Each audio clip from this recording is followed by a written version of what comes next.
Always a nice afternoon in there. Never rains in there. No, that's you know that, don't you? I don't think I've ever been here when it rains. No, it doesn't. No. It doesn't. Sunshine and snow, maybe. Yeah, depending which season it is. Got Colin Clyne with me, and just done a nice little gig in the Havelock. It's a regular haunt of yours, the Havelock. Yeah, I'm usually here every couple of months. Yeah, they keep having me back, so must be doing Are you something doing something right? I must be. They keep having you me seem, back. You'd seem to be getting busy again. Yeah, and I've been just trying to pick up gigs as much as I can, get out and play. And is it more about the live stuff now than the recorded? Because you were more a recording artist for a while. Yeah. Well, my children are a bit older now, so I can get out and about a bit more. They were out seeing you today. Yeah, they're here. They're kicking about. I don't know. I think I've got better live than I was. I wasn't as good before, but I had good songs and a sound and things going on. But I'm just getting better at it, I think, which is just because I've been trying to get better at it, and just by playing and being out and just getting out amongst folk and singing and playing. Yeah, it's good. Just trying to get a little circuit going around Scotland, and then I'll bring it back home to Aberdeen in November. That's generally what I've been trying to do. Book one gig there a year and try and sell it out and just get a little circuit going. What about the band of yours? Yeah, the Broken Creoles. Yeah, we were gigging last night in Perth. Well, I think we're going to come up here at some point as well. I think they're keen to have us up here. Obviously, our debut gig was with your good selves at the Trailer Trash Stage last year. So how's it feeling now? I mean, that was a rocking gig, but is it starting to really bed in there? It's bedding in, yeah. And we've got some new songs added to it. We've got a couple of covers we've thrown in as well, just trying to figure out things, what works for the band.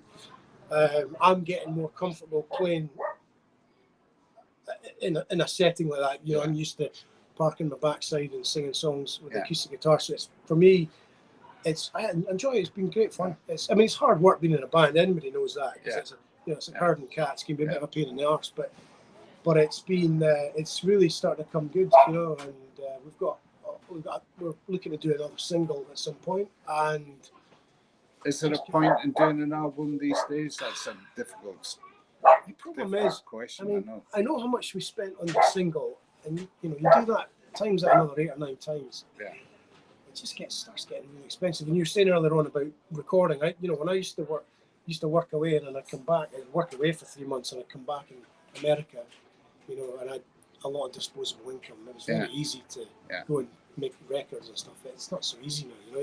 You gotta get it right. You gotta get it right. You can't be just throwing money at things willy nilly. And I think with the band, I mean, ideally we would like to do an album, but realistically, it'd probably be an EP. I mean, at the minute, I think. Is it all about getting gigs then? I think so. Yeah, I think so. We're at that point now where it's just getting out and playing. Yeah. Playing as much as we can. We've got, it's starting to, like I said, it's really starting to come good. I gigged down at Twatams last night. Big town. Oh, absolutely. Every city. Yeah. Exactly.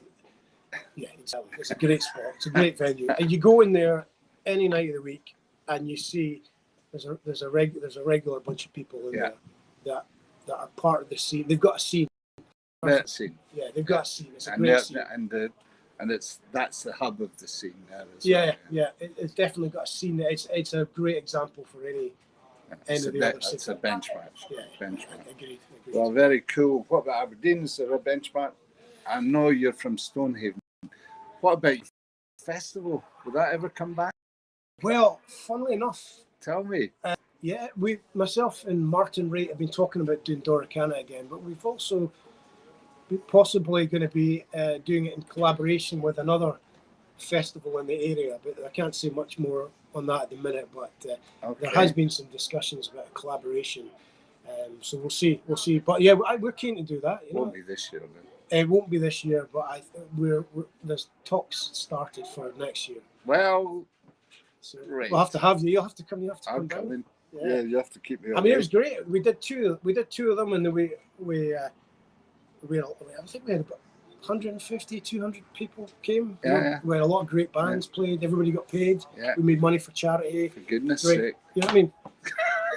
That's success. That's success. That is That is success. success. You know? Right. Well, anything I can do to help that keep going. Absolutely. Yeah. And anything I can do to help with your stuff as well, as you know. I appreciate that as always, Rob. You know, as you're saying about Hub in Aberdeen. I mean, for me, I still like the Blue Lamp. You know, Blue Lamp's fabulous. It's such a great room, and I'm playing there in November 10th. Right. With the band? No, it's just be myself. Right. Just myself. But the band's playing there in a couple of weeks' time. We're actually opening for the Windtown Marshals. So that's a big gig. Is that one for Martin for the Almost Blue? No, I don't think it is. I think they booked it themselves. Yeah, they were tremendous with us at Belladrum. Yeah. I've opened for them before, so they contacted me and asked if I'd open for them.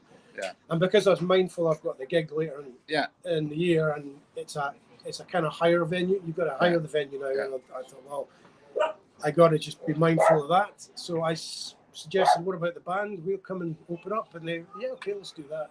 Excellent. So that's going to be that's a big night. That's going to be a good night, hopefully. I'm going to be pushing that from now till then. That's the 25th, I think, 25th of Friday. Yeah. So that's any other gigs that we should mention while we're talking about it? That's enough, right? I think so. I don't have much else in the books at the minute. I'm on the hunt for gigs, you know. And the single's going to...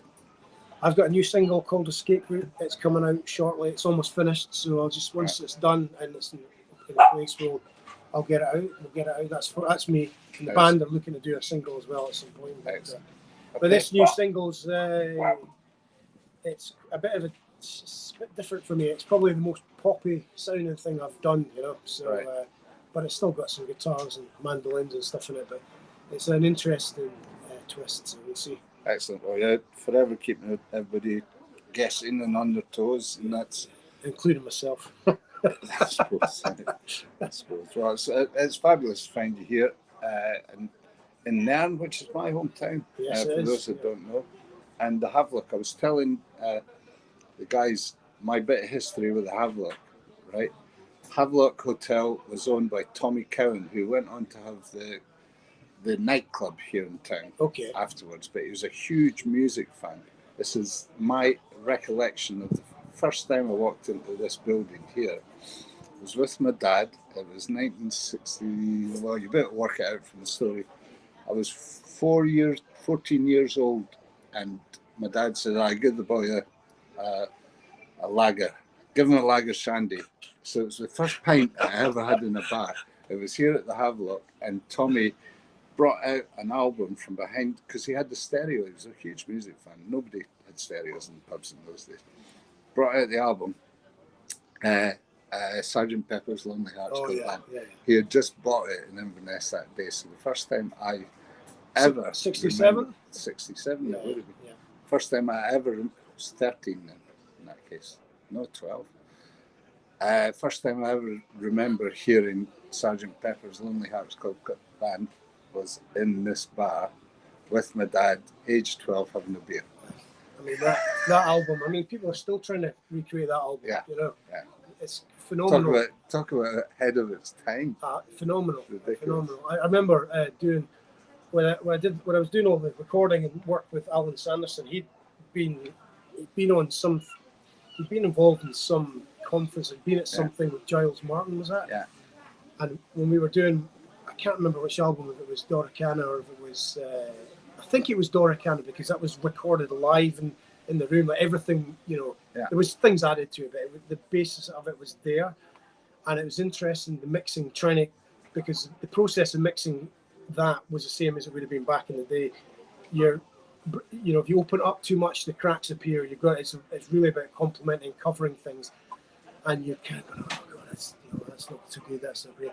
And then he said, right, hang on a second, I've got something for you. And then he brought up all the stems from the stems from that had been separated out. So they'd been the Beatles stuff. All right. All the stems from some of these Beatles songs have been pulled out. Nice. And you heard the vocals isolated and everything, and you can hear the pitch things and whatever.